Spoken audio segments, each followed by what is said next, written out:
Did you know that Resident Evil was meant to be a co-op game featuring Jill Valentine and Chris Redfield, but the PS1 couldn't render both characters on screen at the same time?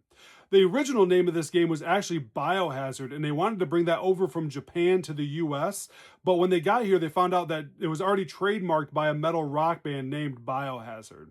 Now, the cinematic scenes were actually filmed in a warehouse in Tokyo, and they actually hold a Guinness Book of World Record for worst screenplay and worst acting in a video game. And I mean, if this game wasn't so scary, it would have been laughable, some of the acting scenes. Now, the door opening screen wasn't just for dramatic effect. So I was opening that door thinking there was going to be a zombie on the other side. They actually did that to mask loading screens. So it was a way to mask a loading screen from one room to the next, which is brilliant in my opinion. Now, the cinematic scenes in the Japanese version were way gorier and way more bloody.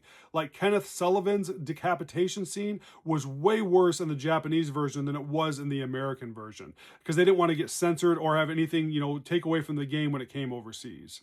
Now, developers made this game a lot harder by taking away auto aim and making a lot less of the ribbons, the ink ribbons to save your game as well, because they didn't want you to be able to beat the game over the weekend, even though I know some did.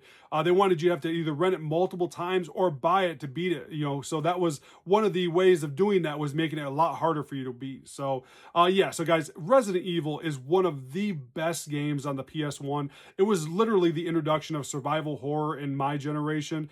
It was awesome. Tons of fun. But be ready to be a little scared. I mean, it's one of those games I never knew you could get scared by a video game until this one came out. So, definitely get a PS1. If you're going to get a PS1, definitely pick up Resident Evil. All right, guys. Thank you all so much for watching. We'll see you guys later.